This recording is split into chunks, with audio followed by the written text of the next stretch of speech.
Stewart. Thank you, Mr. Chief Justice, and may it please the Court. The statutory provision at issue in this case, 15 U.S.C. 1052A, prohibits the registration of any mark that may disparage persons, institutions, beliefs, or national symbols. Based on that provision, the PTO denied respondents' application to register the Slants as a service mark for his band. The PTO's ruling did not limit respondents' ability to use the mark in commerce or otherwise to engage in expression or debate on any subject he wishes. Because Section 52A's disparagement provision places a reasonable limit on access to a government program rather than a restriction on speech, it does not violate the First Amendment. Is copyright a copyrighted government program? I think we would say copyright and copyright registration is a government program, but it's historically been much more tied to First Amendment values, to the incentivization of free expression. But in part, that seems to me to ignore the fact that we have a culture in which we have T-shirts and logos and rock bands and so forth that are expressing a point of view. They're using the market to express views. I mean, certainly, so it's because the disparagement clearly wouldn't work with copyright, but that's a powerful, important government program. Let me say two or three things about that. First, there's no question that through their music, the Slants are expressing views on social and political issues. They have a First Amendment right to do that. They're able to copyright their songs and get intellectual property protection that way. If Congress attempted to prohibit them either from having copyright protection or copyright registration on their music, that would pose a much more substantial First Amendment issue. But a more substantial First Amendment issue, I was somewhat surprised that in your brief you couldn't bring yourself to say that the government could not deny copyright protection to objectionable material. Are you willing to say that? I hate to give away any hypothetical statute without hearing the justification, but I'll come as close as I possibly can to saying, yes, we would give that away. It would be unconstitutional to deny copyright protection on that ground. But I would also say, even in the copyright context, we would distinguish between limits on copyright protection and restrictions on speech. For instance, it's historically been the case, and it remains the position of the Copyright Office, that a person can't copyright new words or short phrases. Even if a person comes up with something that is original, that is pithy, that makes a point, if it's too short, you can't get copyright protection. We would certainly defend the constitutionality of that traditional limit on the scope of copyrightable material. And if there were a First Amendment challenge brought, we would argue that there's a fundamental distinction between saying you can't copyright a four-word phrase and saying you can't say the four-word phrase or you can't write it in print. There's a significant difference between the copyright regime. You can't sue for copyright infringement unless you register. Isn't that so? You have to have filed an application to register in order to pursue an infringement suit. And so the statute, I believe it's 17 U.S.C. 411A, indicates that if you filed an application to register your copyright, even if that application has been denied, you can still bring your copyright suit, and the register is entitled to be heard on questions of copyrightability. There's no comparable restriction on the trademark. That's correct. You can file a suit under Section 1125A of Title 15 under the trademark laws, either for infringement of an unregistered trademark or for unfair competition more generally. Counsel, I'm concerned that your government program argument is circular. The claim is you're not registering my mark because it's disparaging, and your answer is, well, we run a program that doesn't include disparaging trademarks. So that's why you're excluded. It doesn't seem to me to advance the argument very much. Well, I think the disparagement provision is only one of a number of restrictions on trademark registrability that really couldn't be placed on speech itself. For example, marks that are merely descriptive, that are generic, marks as to which the applicant is not the true owner because somebody else was previously using the mark in commerce, those can't be registered either. Well, each of those, and I know there are several, are related to the ultimate purpose of the trademark. which is to identify the source of the product. So every trademark makes that statement. Now, what purpose or objective of trademark protection does this particular disparagement provision help along or further? And I'm thinking of the provision that says you can say something nice about a minority group, but you can't say something bad about them. With all the others, I know the others. I don't know all, but I know many of them. And I can relate that. You relate this. I think Congress evidently concluded that disparaging trademarks would hinder commercial development in the following way. A trademark in and of itself is simply a source identifier. Its function is to tell the public from whom do the goods or services emanate. It is not expressive in its own right. Now, it is certainly true that many commercial actors will attempt to devise trademarks that not only can identify them as the source, but that also are intended to convey positive messages about their products. For example, if you see the name Jiffy Lube or a B&B that's called Piney Vista, the mark is sort of a dual-purpose communication. It both identifies the source and it serves as a kind of miniature advertisement. There is always the danger, as some of the amicus briefs on our side point out, that when a person uses as his mark words that have other meanings in common discourse, that it will distract the consumer from the intended purpose of the trademark qua trademark, which is to identify source. And basically Congress says, as long as you are promoting your own product, saying nice things about people, we'll put up with that level of distraction. So suppose the application here had been for slants are superior.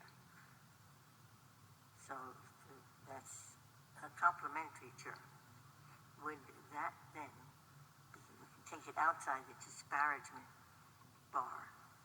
I think that under the PTO's historical practice, probably not. I believe, and I think the same thing would be true of other racial epithets, terms that have long been used as slurs for particular minority groups. Why isn't that disparaging of everyone else?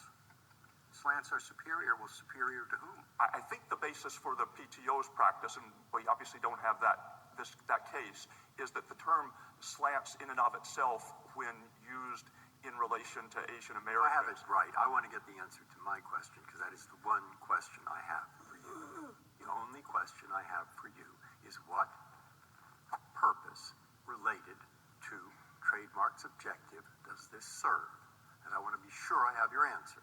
Your answer so far was it prevents or it helps to prevent the user of the product from being distracted from the basic message, which is, I made this product. I take it that's your answer. And if that's your answer, my follow-up question to that would be, I can think probably, and with my law clerks perhaps, 50,000 examples of instances where the space that trademark provides is used for very distracting messages, probably as much or more so than the one at issue or disparagement. And what business does Congress have picking out this one, but letting all the other distractions exist? Well, I think what you've described as my first line answer, and I think the precise justification for prohibiting registration of different kinds of disparaging trademarks would depend to some extent on who is being disparaged. That is, in the disparaging, your answer was distracting. And one of the great things of 99% of all trademarks is they don't just identify, boy do they distract. It's a form of advertising. So if the answer is distracting, you didn't provide an answer to disparagement. Your answer to why disparagement was they don't want distraction from the message. They don't want distraction, and they don't want particular types of distraction. That is, when we're that's where I have the question. What relation is there to the particular type of distraction, disparagement, and any purpose of a trademark? The type of distraction that may be caused by a disparaging trademark will depend significantly on the precise type of disparagement at issue. That is, in the case of racial epithets, these words are known to cause harm, to cause controversy. In some sense, they may be no more distracting than a positive message, but Congress can determine this is the wrong kind of distraction. Mr. Stewart, please.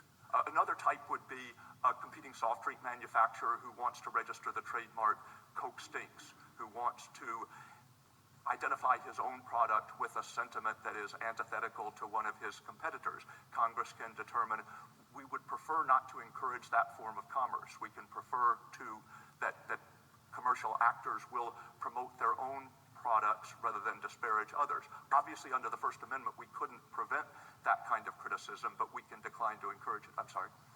Assuming government speech itself is not involved, I always thought that government programs were subject to one extremely important constraint, which is that they can't make distinctions based on viewpoint. So why isn't this doing exactly that? Because it precludes disparagement of all, and it casts a wide net. Yes, well, that's absolutely true. It precludes disparagement of Democrats and Republicans alike, and so forth and so on. But it makes a very important distinction, which is that you can say good things about some person or group, but you can't say bad things about some person or group. So, for example, let's say that I wanted a mark that expressed the idea that all politicians are corrupt, or just that Democrats are corrupt. Either way, it doesn't matter. I couldn't get that mark, even though I could get a mark saying that all politicians are virtuous, or that all Democrats are virtuous. Either way, it doesn't matter. You see the point. The point is that I can say good things about something, but I can't say bad things about something.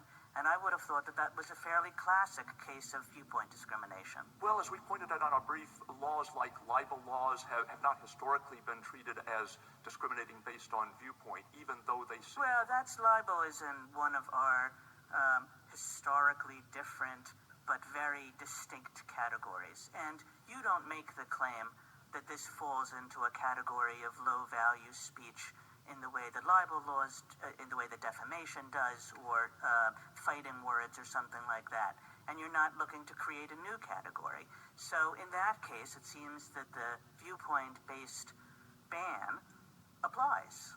And this, as I said, I would be interested to hear your answer of why the example that I stated is not viewpoint-based. It says you can say something you can say something good about somebody, but not something bad about somebody or something. Well, certainly if you singled out a particular category of people, like political officials, and said you can't say anything bad about any of them, but you can say all the good things you want, I think that would be viewpoint-based, because it would be protected a discrete group of people. Let me just give a couple of other answers.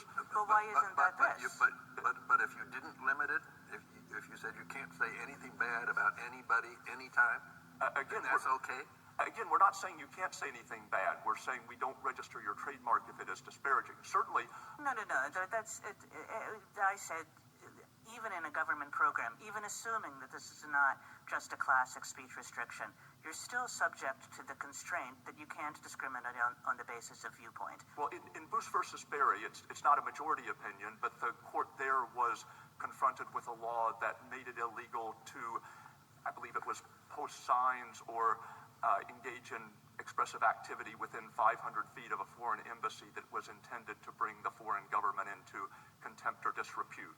And the law was struck down as sweeping too broadly, but at least the plurality would have held that it was not viewpoint-based because it applied to all foreign embassies. It didn't turn on the nature of the criticism. Another example I would give, and it's a hypothetical example, but at least I have a strong instinct as to how the case should be decided. Suppose at a public university, the school set aside a particular room where students could post messages on topics that were of interest or concern to them as a way of promoting debate in a non-confrontational way.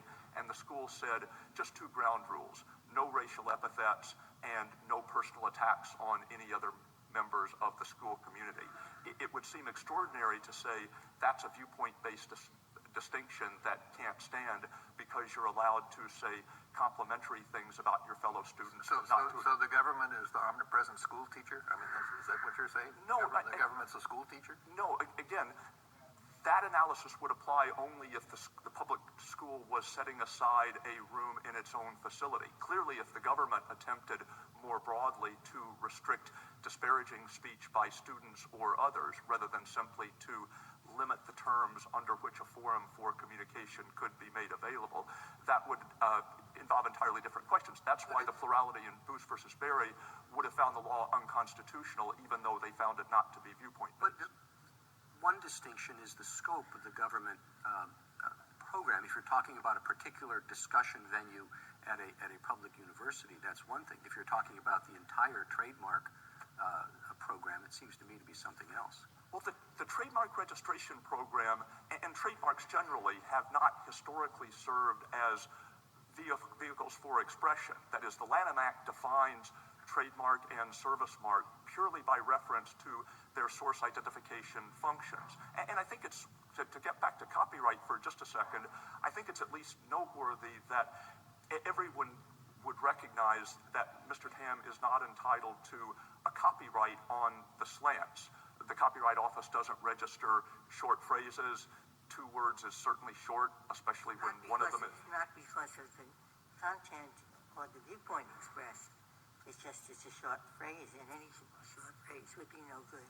This is, you can't say slants because the PTO thinks that's a bad word. Does it not count at all that everyone knows that the slants is using this term not at all to disparage, but simply to describe? I think it is... Take the sting out of the word. Well, if the trademark examining attorney went through this in a lot of detail, and the trademark examiner acknowledged that Mr. Tam's sincere intent appeared to be to reclaim the word, to use it as a symbol of Asian American pride rather than to use it as a slur. He also found a lot of evidence in the form of internet commentary to the effect that many Asian Americans, even those who recognized that this was Mr. Tam's intent, still found the use of the word as a band name offensive. The point I was trying to make about copyright is not that copyright protection would be denied on the ground of disparagement. You're right, it would be denied because it's a short phrase and not even an original phrase. But copyright is kind of the branch of intellectual property law that is specifically intended to foster free expression on matters of cultural and political, among other significance. And Do you deny that trademarks are used for expressive purposes? I don't deny that trademarks are used for expressive purposes. As I was saying earlier, I think many commercial actors will pick a mark that will not only serve as a source identifier, but that will cast their products in an attractive light and or that will communicate a message on some other topic. My only point is, in deciding whether a particular trademark should be registered, Congress is entitled to focus exclusively on the source identification aspect. I wonder if you were not stretching the concept of a government program past the breaking point. The government provides lots of services to the general public, and I don't think you would say that those fall within the government program line of cases that you're talking about, like providing police protection to the general public or providing fire protection to the general public. Those cost money, and those are government programs. Can the government say, well, we're going to provide protection for some groups but not for other groups? No, I think those would raise serious, depending on the nature of the distinction, equal protection problems, potential First Amendment problems. Potential First Amendment problems, too, if the nature of the distinction was based on the person's speech. Isn't that right? Well, certainly, clearly if it was based on viewpoint, and clearly, I would say... Absolutely clearly if it was based on viewpoint. And so I guess I don't want to interrupt your answer to Justice Alito, but I want to get back to, because I don't really understand the answer that you gave me before. You said a government regulation that distinguished between saying politicians are good and virtuous and politicians are corrupt would clearly be viewpoint-based. Is that right? So, and similarly, if you said that the flag is a wonderful emblem, this applies to national symbols, but you could say that the flag is a wonderful emblem, but you can't say that the flag is a terrible emblem. That would be viewpoint-based. Well, I mean, that's what this regulation does. if you're It says you can say one of those things, but you can't say the other and get trademark. But it sweeps with a broad brush, and I think the reason that viewpoint-based discrimination has historically been the most disfavored type of regulation from a First Amendment perspective is that it creates the danger that the government is attempting to suppress disfavored messages. I mean, there's a TTAB, a Trademark Trial and Appeal Board decision from 1969 that declined to register a proposed trademark that was essentially the Soviet hammer and sickle with a slash through it, and registration was denied on the ground that it disparaged the national symbol of the Soviet Union. Now, obviously, hostility towards the Soviet Union was not inconsistent with United States policy in 1969. No one would have perceived the denial of trademark registration as an attempt to suppress a disfavored viewpoint. And the point of the point of my defense of the statute is it sweeps with such a broad brush. But that's like saying it does so much viewpoint-based discrimination that it becomes all right. But it does so, I mean, it imposes this restriction only within the confines of a government program. And yes, and I'm willing to give you that. But even government programs, again, assuming it's not government speech itself, even government programs are subject to this constraint, which is that you can't distinguish based on the viewpoint of a speaker. Well, part of this government program is government speech. And let me just describe the two types of basic services that the PTO performs in the course of administering the program. First, when an application is filed, the examining attorney and potentially the Trademark Trial and Appeal Board will go through it to see whether the applicant satisfies the statutory prerequisites to registration. And some of those, like 1052A, are not essential to having a valid trademark. But many of the prerequisites to registration overlap with the prerequisites to having a valid trademark. And so when the examining attorney decides, is this merely descriptive? Is it generic? Does it serve as a mark that consumers will associate with the product in commerce? Is this person the true owner of the mark? The examining attorney is deciding the same sorts of questions that could arise in an infringement suit if the applicant ever filed one. And therefore, what about scandalous? That's another one. Scandalous or immoral. Those are just like disparage. They block you from registering the mark, right? They do block you from registering the mark, not from filing an infringement suit or alleging unfair competition.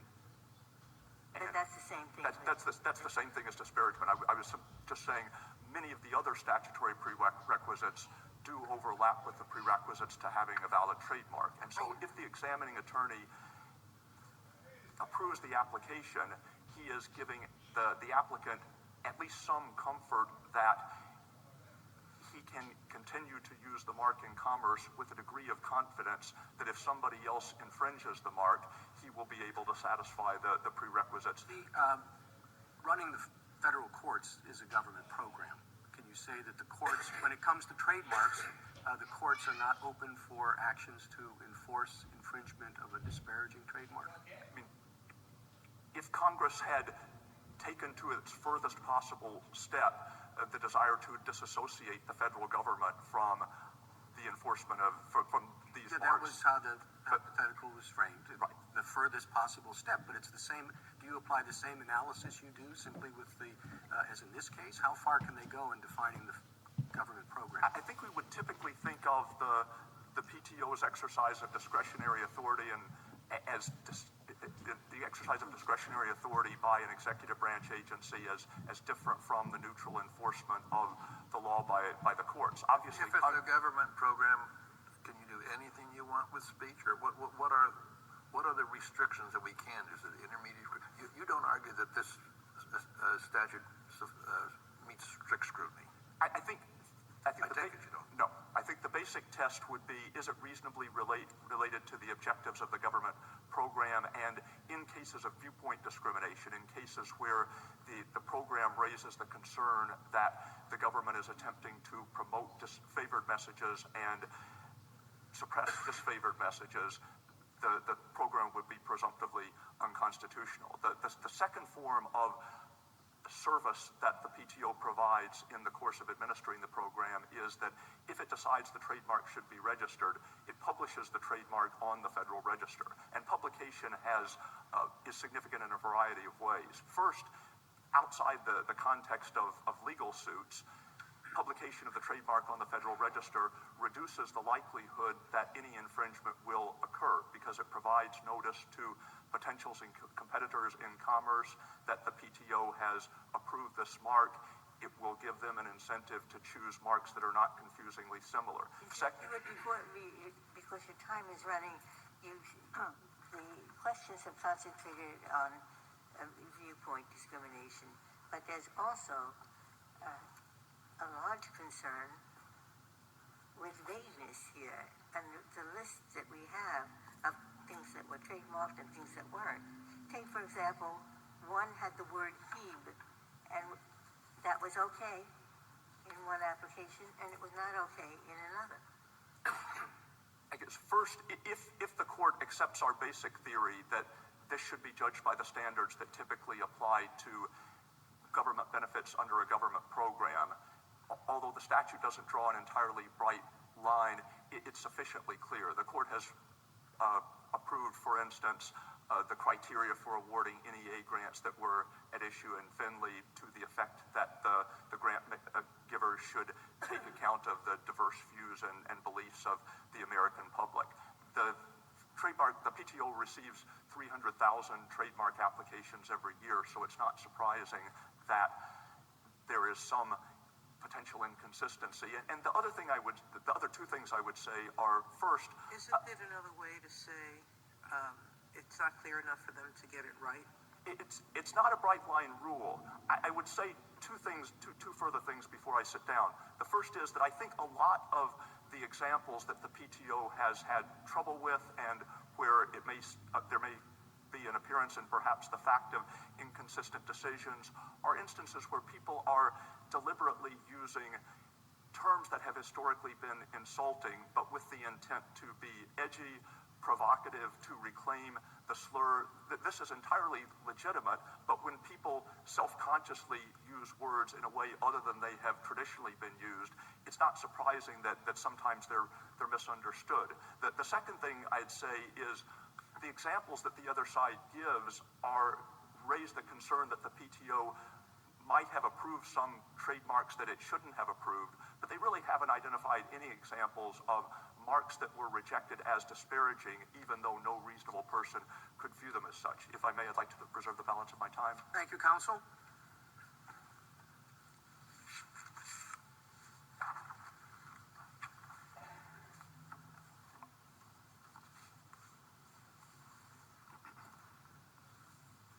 Mr. Connell?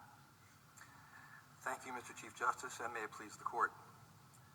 If our client, Mr. Simon Tam, had sought to register the mark of his band as the Proud Asians, we would not be here today. But he did not do that.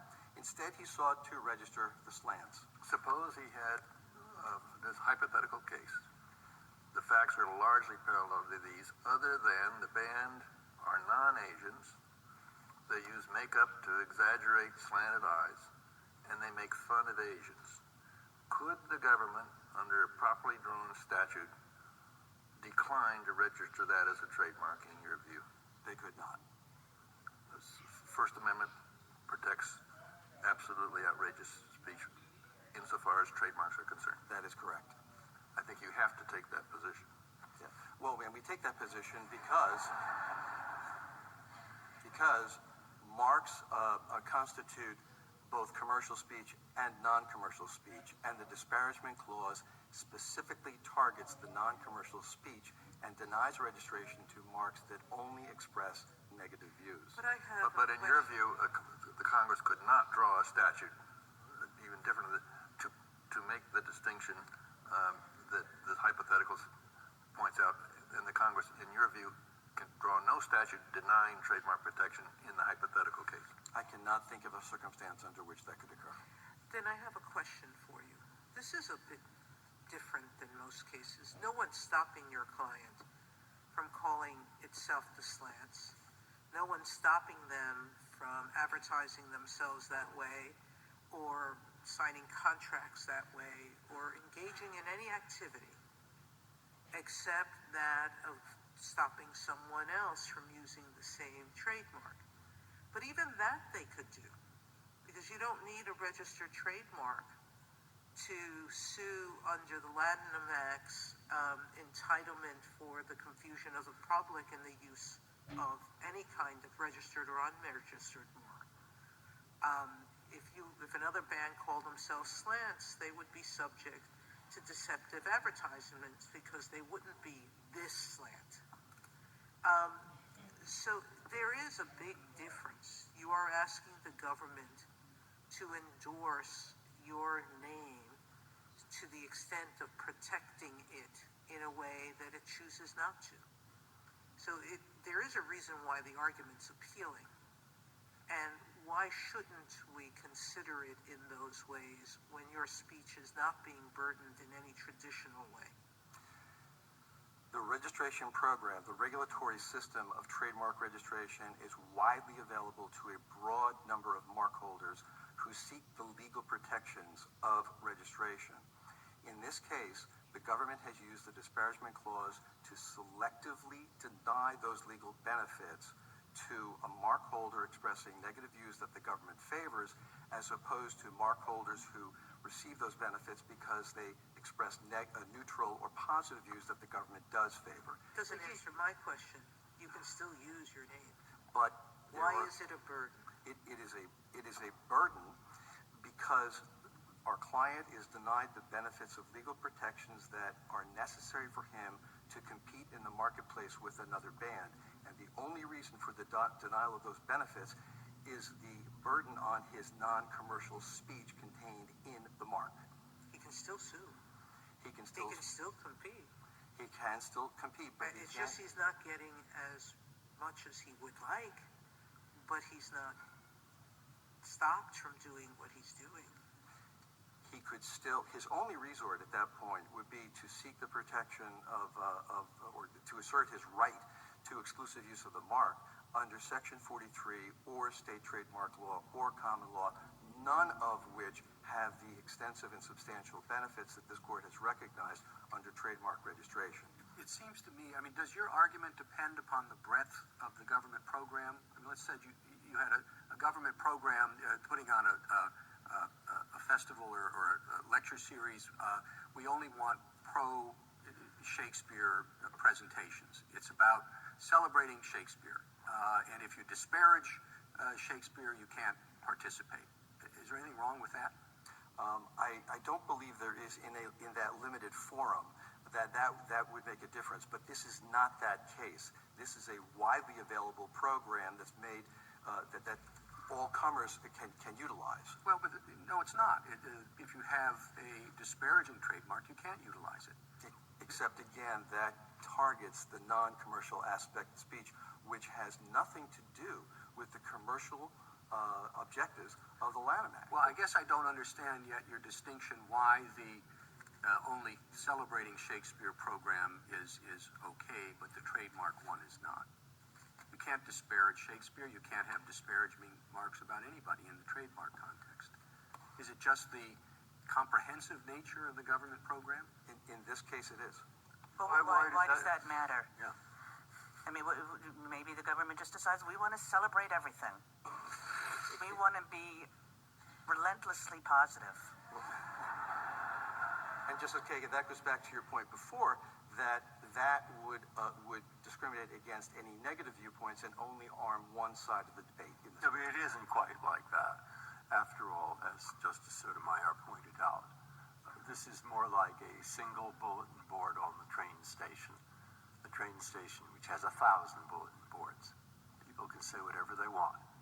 But this bulletin board, 1 out of 1,000, is reserved today for people who want to say nice things about Shakespeare. This is not a general expression program. This is a program that has one objective. The objective is to identify the source of the product. It stops nobody from saying anything. All it says is when you're trying to fulfill our objective, which is to identify the source of your product, if you want, put a little circle with an R in it and write down beneath in tiny letters, Mr. and Mrs. Smith, anything you want, but in that circle, not the thing that says the insulting thing about somebody else. See, very much like one Shakespeare celebration board out of 1 million. Or let me say 10 million to make the point stronger. You see? That's where you can't express yourself. So, and then I said to them, well, why do you do that? And they said, because, the purpose of a trademark is to identify a source.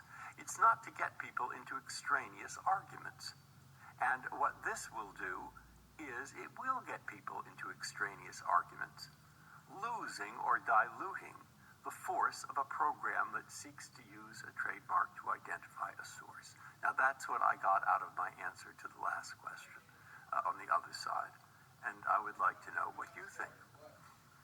Actually, I think the government's position is set. No, I don't care what their position is. I want to know what you think in respect to the question I'm asking. Well, I think what the government's trying to do here is simply encourage commercial actors to conduct business in such a way as to not insult customers. No, not conduct business.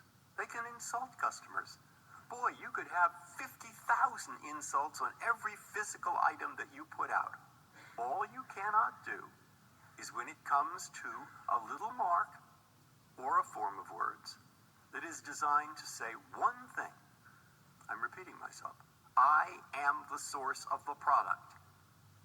And you can do that in little letters, big letters, tiny letters, no letter, whatever.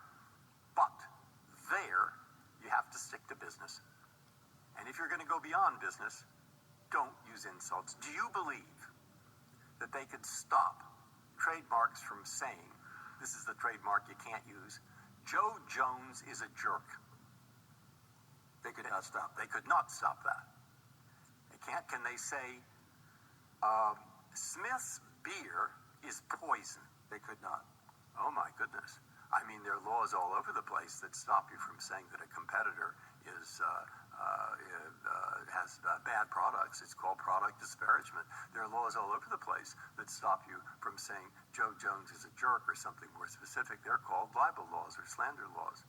But you're saying the government couldn't do that? The government cannot burden the non-commercial aspect of the mark, and that's what they would be doing in that case. How about saying you cannot trademark a slogan that has one of George Carlin's 7 dirty words in it? If you were going to use one of those 7 words, you won't register your trademark. I think that is a burden on speech. In fact, I think if the phrase that was used in Cohen versus California was trademarked, there's no question that there would be a burden on the non-commercial aspect of that mark. What do you do with this court-specific decision which said it was okay to ban those words from the airwaves?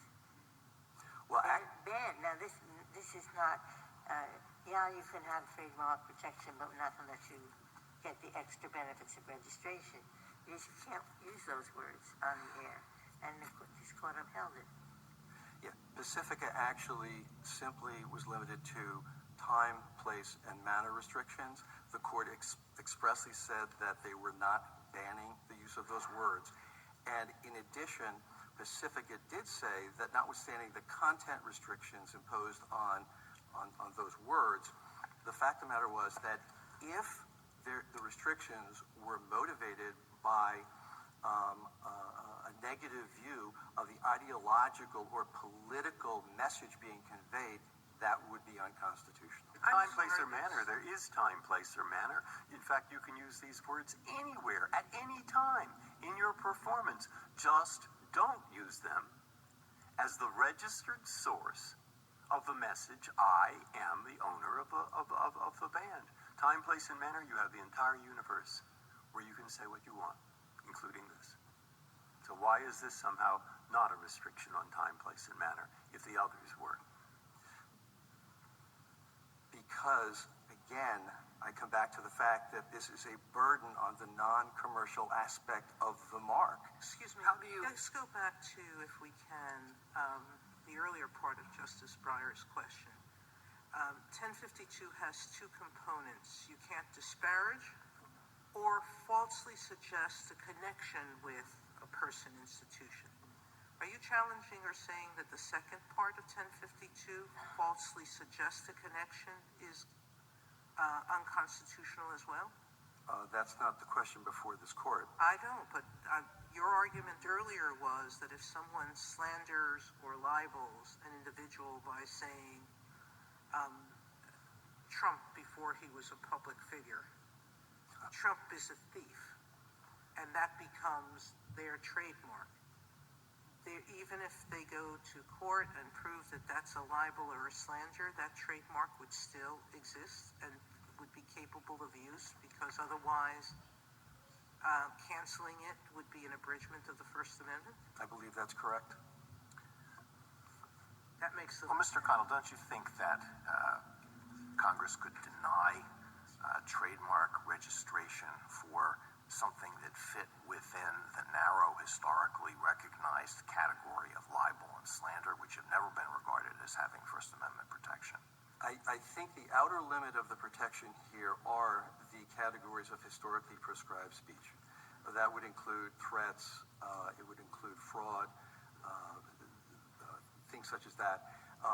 That's not the case, obviously, with the mark that we're using here. Well, one of the things, Mr. Connell, that troubles me about this case is that it's not quite as simple as just saying, well, here's a government program and the government is discriminating on the basis of viewpoint, because there are aspects of this program that seem like government speech itself.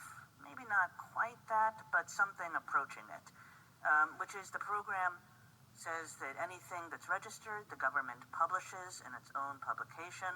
The government sends to foreign countries, again, in its own publication. So the whole program is geared in such a way that individual marks that are registered end up being, I doubt anybody would ascribe them to the government, but the government republishes them, communicates them, and so forth. And doesn't that aspect of the program give the government greater leeway here than it would in a typical program in which no government speech itself is involved? It does not. The register simply serves as a recordation of the marks that the government has approved according to the statutory criteria. This is in no way different than copyright registration, patent registration, marriage license registration, car registrations, any other kind of typical government registrations that are simply ministerial. The government is not speaking. It's not its message. The control over the creation and design of the mark is retained at all times by the owner. There is no history here of the government using marks to speak through private mark holders. And there's no association with between the government and the mark But itself. doesn't the government have some interest in disassociating itself from racial, ethnic slurs? What about the license, Texas license, vanity license plate? And they said we won't do one with the Confederate flag. That was specifically a government speech case. That's not our case here. This is not a government ID issued on government property, controlled by the government as to design and content and so on. In fact, it's exactly the opposite. You've said several times that the problem is that the government is burdening the non-commercial aspects of the trademark. But it seems to me that that's an awfully blurry line. A lot of these trademarks promote the commercial aspect, in fact, by disparaging other groups, and they figure that's a way to promote sales. How do you tell the difference between the commercial aspect of the trademark and the non-commercial aspect? The commercial aspect is that part of the mark that simply identifies the source of the good or service in question. In the case of the slants, there's another component, that being the non-commercial, which communicates the political and social message of Asian pride. This is akin to Justice Breyer before talking about the inherent advertisement that can take place. Bands don't exist without names, and people associate the music with the band name and the band name with the music that they perform. So that is where the non-commercial aspect of the speech comes in. And to the extent that the government is burdening it by denying registration because they believe that it conveys a negative view, that's unconstitutional. You want us to say that trademark law is just like a public park, a public forum. The classic example of where you can say anything you want. We treat trademarks just like we treat speech in a public park. Thank you very much. Goodbye. That's it. That's your argument. It is my argument. I think the limitation on that, as I said before, are the categories of historically prescribable speech. Well, Mr. Connor, that just can't be right, because think of all the other things, I'll call them content distinctions because they are, the trademark law just makes. Section 2 prohibits the registration of any mark that's falsely suggestive of a connection with persons, likely to cause confusion, descriptive, misdescriptive, functional, a geographic indication for wine or spirits, government insignia, a living person's name, portrait, or signature. You couldn't make any of those distinctions in a public park, and yet, of course you can make them in trademark law, can't you? All of those other distinctions are viewpoint neutral and advance the commercial objectives of the Lanham Act in terms of reducing consumer confusion. Well, these might be viewpoint neutral, but they're certainly not content neutral, and yet we would, I think that a challenge to many of these would fall flat. On what basis? Because, how is trademark law supposed to function unless it can make these kinds of distinctions? I'm suggesting that those sections would survive. Section B. Okay. If those would survive, then this is not a public park, because those would not survive in a public park. Agreed.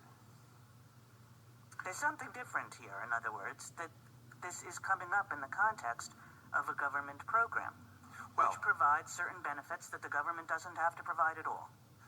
The point here is that the government program, at least the goals of the Lanham Act, are to reduce consumer confusion, and that is a legitimate interest that the government has, and these factors under 1052 advance that purpose.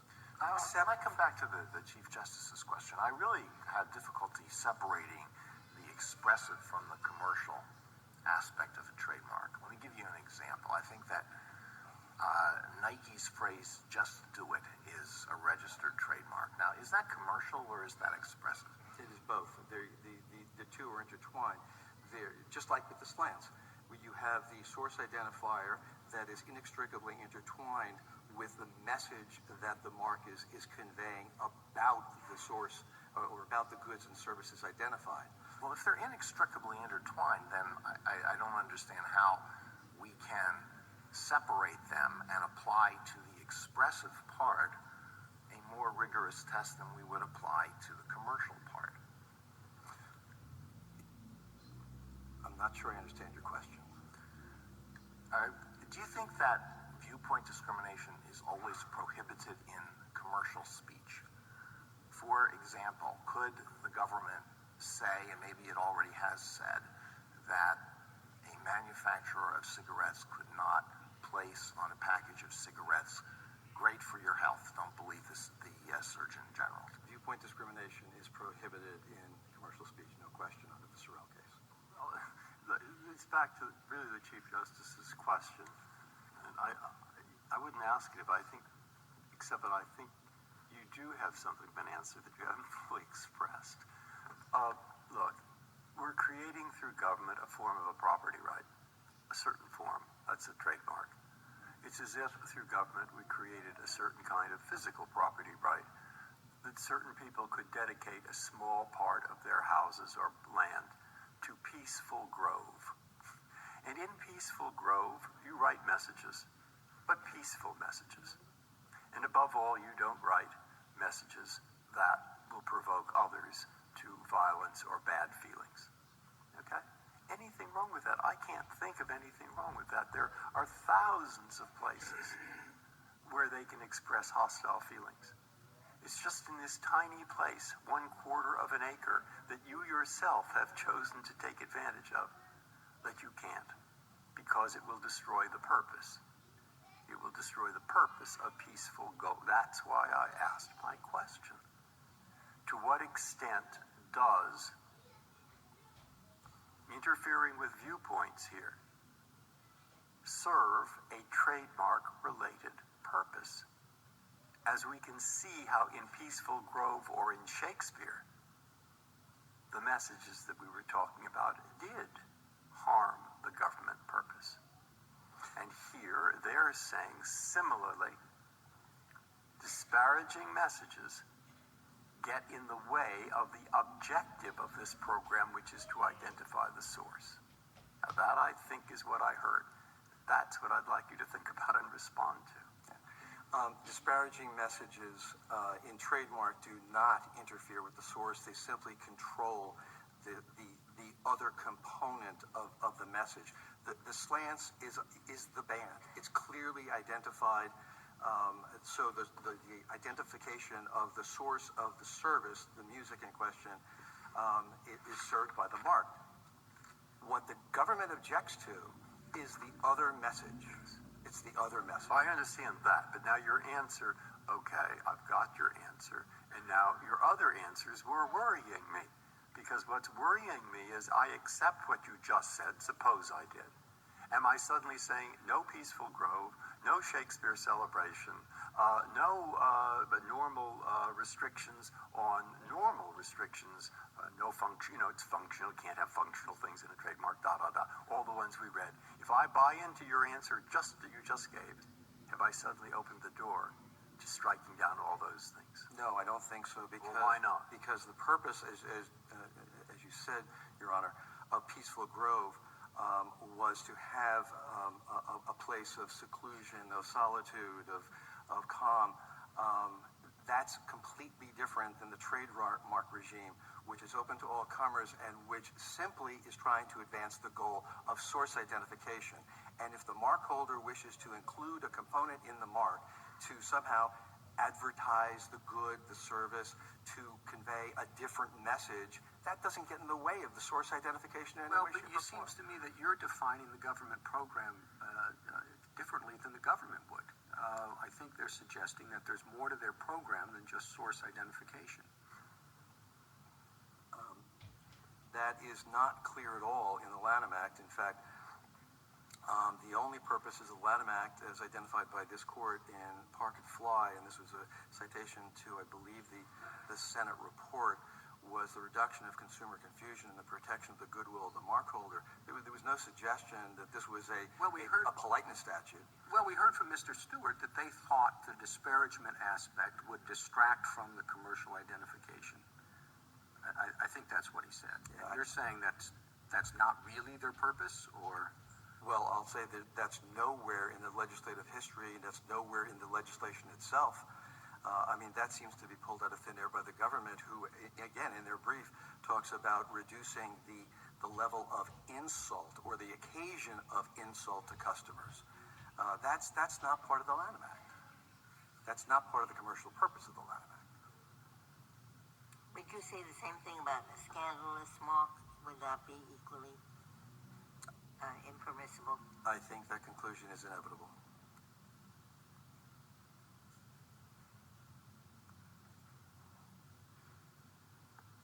If there are no further questions.